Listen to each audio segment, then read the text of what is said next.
আচ্ছা, আমরা এখন যে ম্যাথটা করব, এই ম্যাথটা হচ্ছে আদমজী ক্যান্টনমেন্ট কলেজের একটা প্রশ্ন। দেখো এখানে কি বলা হয়েছে? উদ্দীপকের চক্রে গ্যাস কর্তৃক উৎপন্ন সর্বোচ্চ তাপমাত্রা নির্ণয় করো। উদ্দীপকের চক্রে, এটা একটা চক্র দেওয়া আছে। এই চক্রের মধ্যে গ্যাস কর্তৃক, তার মানে এখানে একটা গ্যাস আছে, মানে এটা একটা গ্যাসের চক্র। ও উপরে বলেই দিছে একটি দ্বিপারমাণবিক গ্যাস তাপ প্রয়োগ করায় চাপ ও আয়তনের পরিবর্তন দেখানো হলো। তার মানে এটা একটা দ্বিপারমাণবিক গ্যাস, যেটার উপর আমি চাপ প্রয়োগ করছি, সরি তাপ প্রয়োগ করছি, তাপ প্রয়োগ করায় চাপ এবং আয়তনের পরিবর্তন হয়েছে। দেখো ফার্স্টে কোথায় ছিল? এই দেখো ফার্স্টে এ বিন্দুতে ছিল। এ থেকে দেখো কোথায় গেছে? তাপমাত্রা T1 থেকে T2 তে নিয়ে গেছি। ঠিক আছে? দেখো তাপমাত্রা, আশা করি তুমি দেখতেছো। একটু ওয়েট করো। আমি এটা বড় করে দিই। এবার আশা করি তোমার আর দেখতে সমস্যা হওয়ার কথা নয়। দেখো স্যার বলছে, দেখো এখানে তাপমাত্রা T1 ছিল, এখানে তাপমাত্রা T2 আছে, তাই না? আর এখানে 10 ডিগ্রি সেন্টিগ্রেড তাপমাত্রা। T2 তাপমাত্রাও দেওয়া নাই, T3 তাপমাত্রাও দেওয়া নাই কিন্তু। কথা বুঝতে পারছি স্যার? এবার মনোযোগ দাও। বলছে চিত্রে একটি দ্বিপারমাণবিক গ্যাস তাপ প্রয়োগ করে, আচ্ছা ওকে। চক্রে গ্যাস কর্তৃক উৎপন্ন সর্বোচ্চ তাপমাত্রা নির্ণয় করো। আচ্ছা তার মানে আমাকে তাপমাত্রা বের করতে বলছে। এখানে T1 তাপমাত্রা দেওয়া আছে, T2 তাপমাত্রা বের করতে হবে, T3 তাপমাত্রা বের করতে হবে। তারপর আমাকে দেখতে হবে যে কোনটার তাপমাত্রা বেশি। কথা বুঝতে পারছি? তাহলে আমি লিখি, দেওয়া আছে, দেওয়া আছে T1 ইকুয়াল টু কত? 10 ডিগ্রি সেন্টিগ্রেড। আচ্ছা তাহলে দেওয়া আছে T1 ইকুয়াল টু 10, এবার T2 ইকুয়াল টু হোয়াট বের করব, আর T3 ইকুয়াল টু হোয়াট বের করব। কথা বুঝতে পারছি বাবা? আচ্ছা এবার দেখো T1 থেকে আমি T2 যদি বের করতে চাই, T1 দেওয়া আছে 10, T2 যদি বের করতে চাই, এটা কি দেখো তো? এটা কি আয়তনের পরিবর্তন হয়েছে? আয়তনের পরিবর্তন হয় না কিন্তু। আয়তন 5 ছিল, 5এই আছে। তার মানে এটা সম আয়তন প্রক্রিয়া। কিন্তু চাপ কিন্তু বাড়ছে, দেখো 40 প্যাসকেল থেকে 100 প্যাসকেল গেছে। তার মানে সম-আয়তন প্রক্রিয়ায় আমি বলবো এবি রেখাটি একটি সম-আয়তন প্রক্রিয়া। তাই আমি লিখি অতএব এবি রেখাটি একটি সম-আয়তন প্রক্রিয়া। এবি একটি সম-আয়তন প্রক্রিয়া। আর এখানে আমার সম-আয়তন প্রক্রিয়ায় আহ, একটা সূত্র আছে P1, পি এর সাথে টি এর সম্পর্ক কি জানো? পি সমানুপাতিক চাপ বাড়াইলে তাপমাত্রা বাড়ে, তাহলে সমানুপাতিক, তাহলে P1/T1 ইকুয়াল টু P2/T2, এরকম একটা সূত্র আছে। আচ্ছা দেখো তো এখানে P1 এর মানও জানি, P2 এর মানও জানি। আমি লিখে দিই P1 এর মান কত। P1 ধরে নিলাম 40, ধরে নিলাম না, P1 40 দেওয়াই আছে এই যে এ বিন্দুতে। আর P2 মান কত বাবা? P2 মান হচ্ছে 100।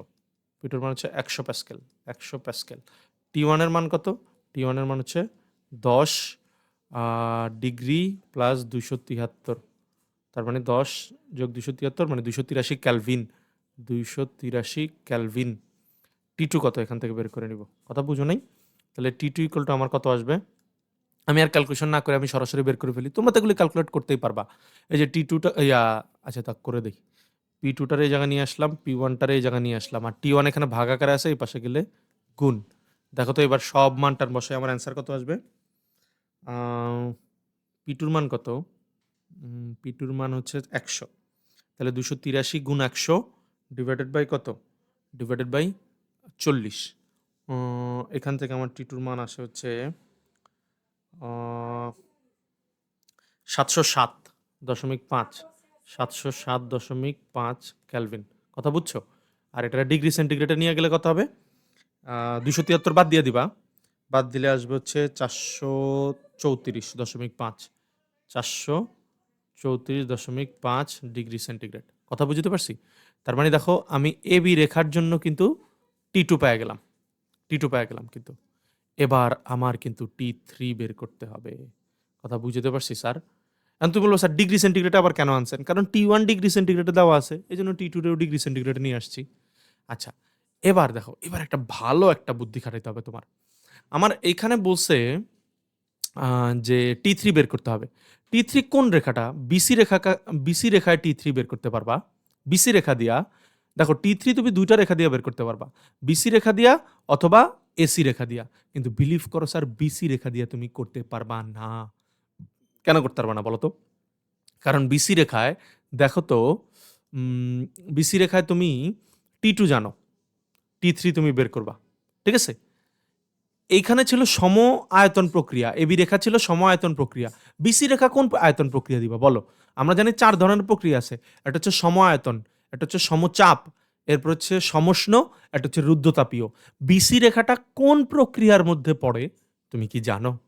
সত্যি স্যার, বিসি রেখাটা কোনো প্রক্রিয়ার মধ্যে পড়ে এটা আমরা বলতেই পারবো না। এইজন্য আমরা বিসি রেখাটা দিয়ে কিন্তু ম্যাথটা বের করতে পারবো না।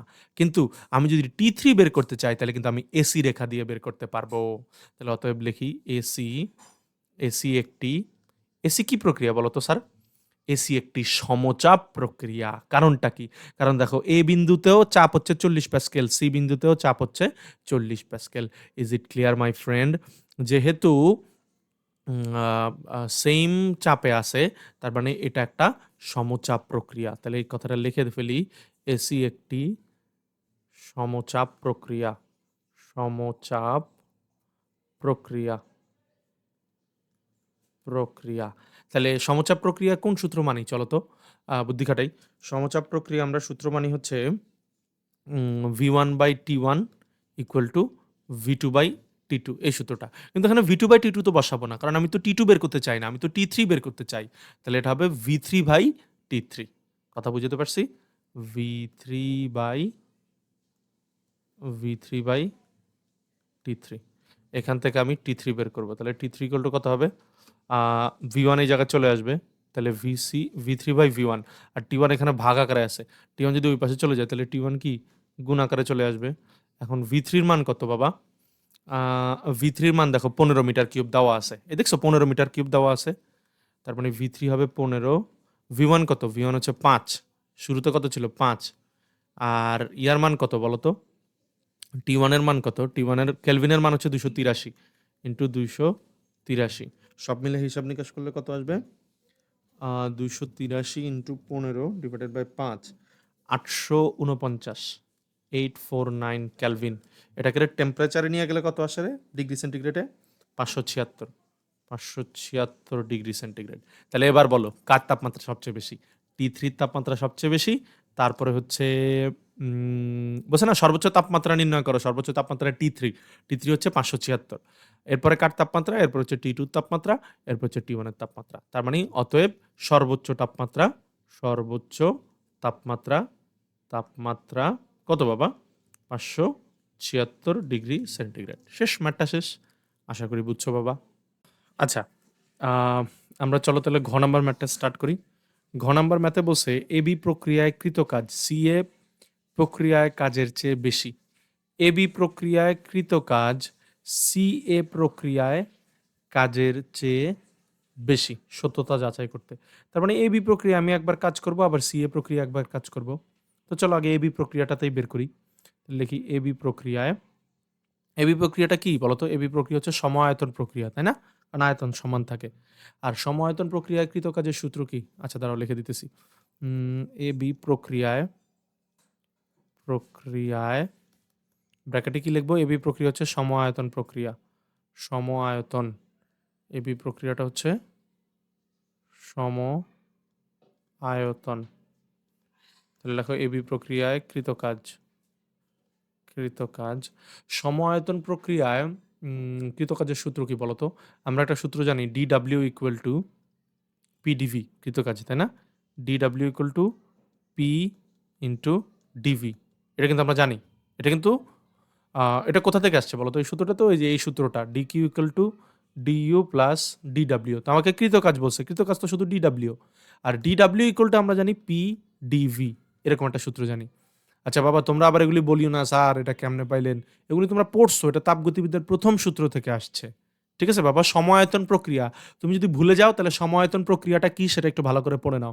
সমায়তন, সমচাপ, তারপর সমষ্ণ প্রক্রিয়া, তারপর রুদ্ধতাপীয় প্রক্রিয়া, এই 4টা টপিক খুব ভালোভাবে জানতে হবে তোমাকে। আচ্ছা, তাহলে এবার দেখো তো কত হবে পি এর মান? এবি প্রক্রিয়া, এবি প্রক্রিয়া পি এর মান হচ্ছে 40 থেকে 100 গেছে মনে হয়, তাই না? এবি প্রক্রিয়ায় কৃত কাজে 40 থেকে 100 গেছে। আচ্ছা, তার মানে পি এর মান 40 থেকে 100, তাহলে ডিফারেন্স কত? ডিফারেন্স 100 বিয়োগ 40, তার মানে 60। বাট দ্য প্রবলেম ইজ, মনোযোগ দিয়ে শোনো স্যার, প্রবলেমটা কি? প্রবলেম হচ্ছে ডিভিটা প্রবলেম। ডিভিটা কি বলো তো বাবা? ডিভি মানে হচ্ছে আয়তনের পরিবর্তন। এবি প্রক্রিয়ায় আয়তনের কি কোনো পরিবর্তন হয়েছে? এ বিন্দুতেও আয়তন হচ্ছে 5, বি বিন্দুতেও আয়তন কত বাবা? 5। কথা বুঝিস? এ বিন্দুতেও আয়তন 5, বি বিন্দুতেও আয়তনের 5, তাহলে আয়তনের পরিবর্তন কত? আয়তনের পরিবর্তন হচ্ছে 0।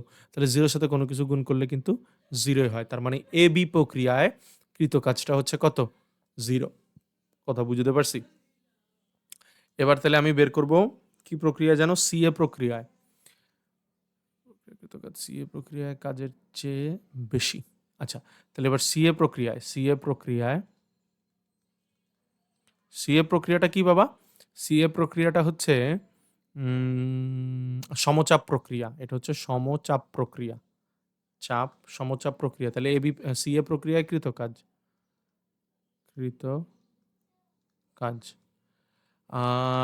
সমচাপ প্রক্রিয়ায় কৃত কাজের সূত্র কি বাবা? সমচাপ প্রক্রিয়ায় কৃত কাজের সূত্র হচ্ছে ডিডাব্লিউ ইকুয়াল টু, যেহেতু চাপ সমান, DW equal to P into DV. ঠিক আছে? যেহেতু চাপ সমান, চাপের মান কত? 40 প্যাসকেল হবে।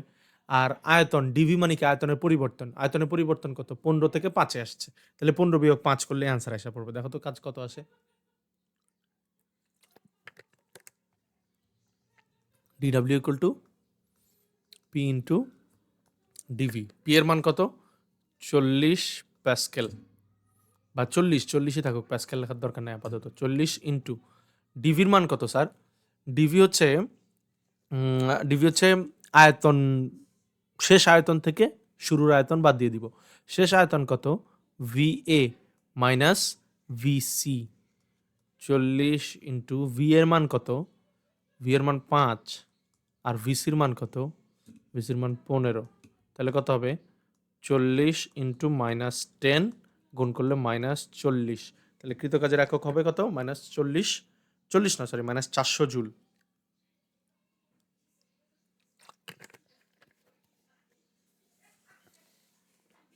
তাহলে এটা কত হচ্ছে? -400 জুল।